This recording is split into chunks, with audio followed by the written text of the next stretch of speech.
사도행전 17장에서는요, 이제 그 전반부에 여러분 어제 보셨겠지만 이제 베레아에서 전도의 열매를 맺는 이 바울의 소식을 듣고 데살로니가에 사는 유대인들이 또 그 자리에 쫓아가서 이 군중들을 선동해 그 소란을 피우고 바울의 사역들을 어렵게 만든 그 사건이 일어나게 됩니다. 바울은 이제 그리스도인 신자들의 도움으로 아테네로 이제 도망치게 되었고, 이 아테네에 이제 도착한 바울, 그리고 그와 함께 그동안 전도 여행을 했던 실라와 디모데는 아직 베레아에 남아 있는 그런 상황 속에서 오늘의 본문이 시작되는데요. 함께 전도 여행을 다니던 이 형제들과 떨어져서 갑작스럽게 혼자 아테네에 돌아오게 된 이 바울의 형편을 혼자 제가 생각해 보았을 때, 자기가 계획하지 않았던 일들이 갑자기 벌어지는 이 상황이 굉장히 당혹스럽게 다가왔을 거라는 생각이 들었어요. 지금처럼 휴대폰이 있어서 그때그때 전화를 하면서 이제 어떻게 해나갈 것인가를 상의할 수도 없는 그런 형편이고, 또 그동안 전도 여행을 함께 해오면서 사실은 각자 어떤 역할을 이 팀 가운데서 해야 될지 그 역할이 또 분명히 나누어져 있었을 텐데, 그런 팀원들이 또 팀원들과 갑작스럽게 헤어지다 보니 그는 참으로 쉽지 않은 상황을 마주했구나라는 생각이 들었는데요. 이렇게 어렵고 당황스러운 형편 속에도 바울은 전혀 그렇게 내가 어떻게 해야 되지 하고 멘탈이 흔들린다거나 힘들어하고 긴장하는 기색이 없습니다. 오히려 우리가 오늘 살펴봤던 이 본문에서 그는 아테네에 가득한 그 우상을 보고 다니면서 그곳에 격분하고 있는 모습을 보이고 있는데요.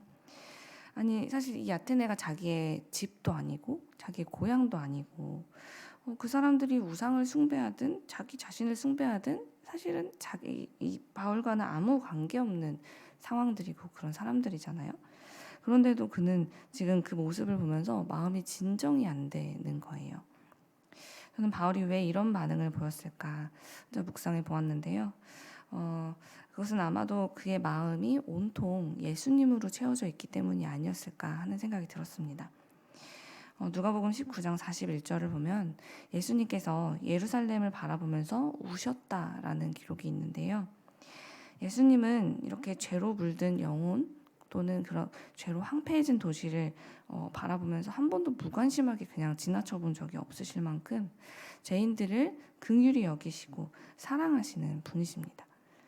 그렇기 때문에 그런 예수님을 언제나 마음에 모시고 살아가던 바울 역시 이처럼 아테네 사람들처럼 온갖 신들을 자기 스스로 만들어 섬기는 사람들을 보았을 때 그냥 무관심하거나 아니면 모른 척하고 지나칠 수 없었던 것이죠. 그의 안에 계신 예수님께서 이 상황을 바라보며 누구보다 가슴 아파하시고 슬퍼하실 것을 바울은 잘 알고 있었기 때문에 점점 시간이 갈수록 예수님의 마음을 닮아갔던 바울 역시 예수님께서 가지셨던 그 감정을 고스란히 느끼게 되었던 것입니다. 그래서 이렇게 자기의 동족들에게 가는 곳마다 핍박을 받고 또 자기와 뜻을 같이 하던 팀원들과 헤어지는 이런 당혹스러운 상황을 당했음에도 불구하고 바울은 이렇게 영원한 죽음을 향해 가고 있는 사람들을 그냥 모른 척 할 수가 없었던 것이죠. 비록 지금 그는 자기가 함께하면서 자신을 도와줄 수 있는 팀원도 없고 참 외롭고 두려운 상황 속에 있지만, 그럼에도 그는 그래서 평소에 하던 대로 길로 나아가서 다양한 사람들에게 복음을 전하기 시작했습니다. 바울은 먼저 아테네 사람들의 그 문화와 성향을 반영해서 지혜롭게 복음을 전하기로 하는데요. 토론이라는 그들이 주로 즐겨하던 그 형식을 빌어서 복음을 그들에게 가장 익숙한 방식으로 전하기 시작합니다. 사랑하는 여러분, 저는 이 자리에 계신 여러분과 저에게도 방금 우리가 보았던 바울의 그 간절한 마음과 그런 복음을 전하기 위한 방법을 지혜롭게 택하는 그런 모습이 우리 안에 있길 간절히 소망합니다. 먼저는 예수님을 향해야 할 그 열심으로 다른 길을 가고 있는 사람들을 보게 되었을 때 우리의 마음에 아무런 동요도 일어나지 않는 그런 삶이 아니라 그런 모습을 보면서 가슴 아파하고 때로는 거룩한 분노를 느끼기도 하는 그런 예수님을 닮아가는 성품이 우리 안에도 있기를 원합니다. 또한 복음을 전하기에 앞서 언제나 사실 두렵고 떨리는 마음이 우리 안에 있기 마련인데요. 그럴 때에는 하나님, 우리가 이들에게 어떤 방식으로 복음을 전하는 것이 좋겠습니까? 저는 늘 이런 방식으로 사실 사람들을 대하곤 하지만 제가 지금 이 사람에게 하나님의 말씀을 전하기 위해서 어떠한 방법으로 다가가야 할지 저에게 지혜를 주세요 라고 늘 구하면서 하나님 주시는 그 지혜로 그들에게 맞는 방법들로 복음을 들고 나아갈 수 있는 우리가 되길 또 간절히 소망합니다. 바울은 아테네 사람들이 누구보다도 종교적 관심과 열심이 많은 사람임을 보았어요. 그래서 왜냐하면 그리스 하면 여러분 오늘날에도 가장 먼저 여러 신전들의 흔적이 떠오르실 텐데요. 지금도 남아있는 그 대단한 신전들이 그 당시에는 얼마나 정말 대단한 위용을 자랑하며 많이 그 땅에 존재했겠습니까? 아테네 사람들은 정말 수많은 신들을 위한 신전을 최선을 다해 지어 바쳤고 그들을 열심을 다해서 섬겼으며 그것으로도 부족해서 혹시 우리가 빠뜨리는 신이 있을까봐 알지 못하는 신을 위한 제단까지도 만들어서 예배할 정도로 열심을 내고 있었다라고 바울은 우리에게 전해주고 있어요. 저는 이 말씀을 보면서 또 한 번 우리의 본질, 우리의 본성에 대해서 확인할 수 있었는데요. 그것은 바로 하나님께서 만드신 모든 피조물, 즉 우리를 포함한 모든 피조물들은 누구나 자신을 만드신 우리 하나님, 그 창조주 하나님에 대한 본능적인 그 그리움과 기억이 우리 안에 깊이, 우리의 영혼 깊이 새겨져 있구나라는 것을 오늘 이 그리스 사람들의 이 종교적 열심을 통해서 다시 한번 확인하게 되었습니다. 그래서 한 번뿐인, 우리 모두에게 한 번뿐인 이 귀하디 귀한 인생을 살아가면서 사람들은 누구나 내가 혼자 감당할 수 없는 수많은 문제나 고민, 그런 상황을 마주하게 됐을 때 그게 사람이 누구이든 결국은 신을 찾게 되는구나라는 것을 오늘 또 성경을 통해 확인하게 되는데요. 사람은 누구나 나의 한계를 넘어서는 이 전능하신 존재를 의지하지 않고는 살 수 없는 존재라는 것을 그 어느 시점이 되면 결국은 자기 스스로 깨닫게 되고 그분을 찾게 된다라는 것을 우리가 볼 수 있게 됐다는 것이죠. 바울은 아테네 사람들이 이토록 많은 신을 만들어 섬길 만큼 창조주에 대한 갈급함이 이 도시 곳곳에 지금 가득하다는 것을 보게 되었고, 그럼에도 불구하고 이들이 정작 진짜 창조주를 모른 채로 살고 있는 것이 너무나 안타까웠습니다. 그래서 그들이 즐겨 매일매일 하고 있는 그 토론에 참여해서 날마다 토론하면서 진짜 살아계신 유일하신 참신은 하나님 한 분이심을 전하기 시작했던 것이죠. 사랑하는 여러분, 우리가 살아가는 이 땅에는 참으로 다양한 형편과 상황 속에서 살아가는 수많은 사람들이 공존하고 있습니다. 그들은 각자가 자라온 환경을 통해서 얻은 그 지식과 경험을 통해 나름의 삶의 이유와 삶의 목적을 찾아가고 있고 또 그렇게 찾은 삶의 목적과 이유를 가지고 살면서 인생을 보내고 있는데요. 어떤 사람은 돈이면 정말 못하는 게 없어 라는 그런 굳은 믿음을 가지고 돈을 신으로 삼고 살아가기도 하고, 어떤 사람은 지식이 많아야지 라면서 어떤 사람은 명예와 사람들 칭찬 없이는 나는 못 살아 라면서 그것들을 자신의 우상으로 세우고 섬기며 평생을 매달리게 됩니다. 이 세상은 계속해서 우리에게 신은 그렇게 많이 사람들이 좋다고 하는 것들은 다 붙잡고 섬길수록 너희에게 좋은 거야 라고 이야기하며 우리로 하여금 누구나 우상 하나씩은 삶에 가지고 살아가야지 라는 그런 생각들을 그게 마치 상식인 양 우리에게 제안하곤 하죠.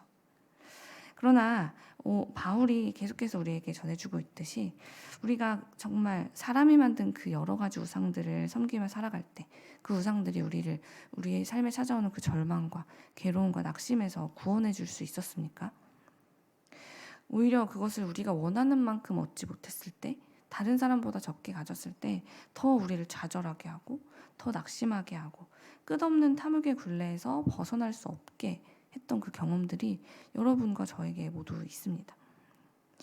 오늘 이제 여러분이 가지고 계신 생명의 삶을 저도 읽으면서 이제 거기에 소개된 글이 인상 깊어서 잠시 소개해드리려고 가져왔는데요. 그 이야기를 잠시 인용해 드리면 어느 가을 한 시인의 사무실에 잠자리 한 마리가 날아 들어왔대요. 사무실에는 창문이 9개나 있었는데 이 사무실에 들어온 잠자리는 창문이 그렇게나 많은데도 불구하고 나가지를 못하고 계속 그 안을 맴돌고 있었대요.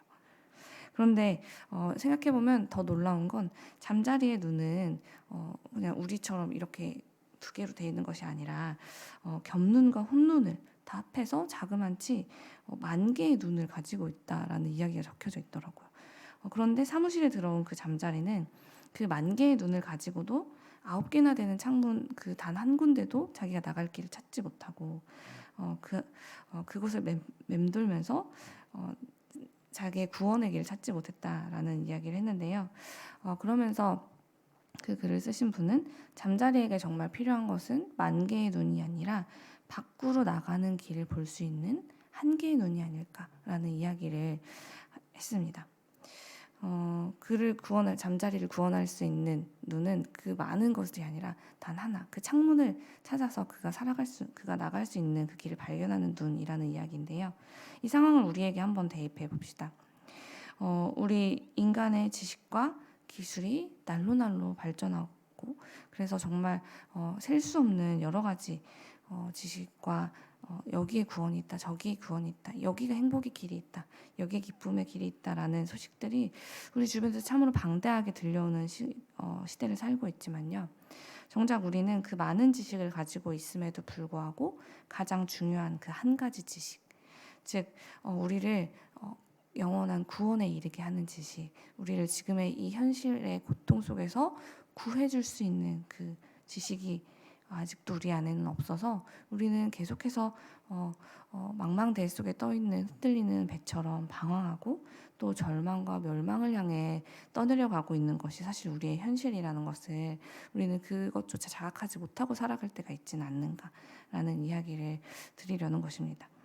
우리는 우리를 창조하시고 우리를 구원하실 유일한 분, 바로 예수 그리스도를 아는 그 지식, 그 1개의 눈이 우리에게 필요한데 그것 빼고 자꾸만 다른 눈을 갖고 다른 신들을 섬기려고 우리의 인생을 허비하고 살아가고 있지는 않은지 돌아보자는 것입니다. 사랑하는 여러분, 우리가 언제 어디서 무슨 일을 겪게 되든 우리에게는 오직 예수 그리스도 한 분만이 구원의 길이 되심을 믿으시는 세상의 빛 이레교회 성도 여러분이 되시길 간절히 소망합니다. 세상에 수많은 사람들이 여기에 당신을 구원할 이가 있습니다. 저기에 당신을 구해줄 길이 있습니다. 라고 외치면서 수많은 가짜 신들을 향해서 우리를 데려가려고 할 때마다 흔들리지 마십시오. 우리를 오늘의 고난과 내일의 문제와 앞으로의 모든 상황으로부터 구원해 주실 유일한 신은 예수 그리스도 한 분뿐임을 저는 믿습니다. 우리 그 믿음을 가지고 오늘 우리를 향해 찾아오는 그 수많은 우상의 유혹과 그리고 유혹으로부터 예수 그리스도 한 분만을 붙잡고 승리하는, 그래서 오직 그분만이 참 하나님이십니다 라고 세상에 담대히 선포하게 되는 세상의 빛 이레교회가 되기를 간절히 축원합니다.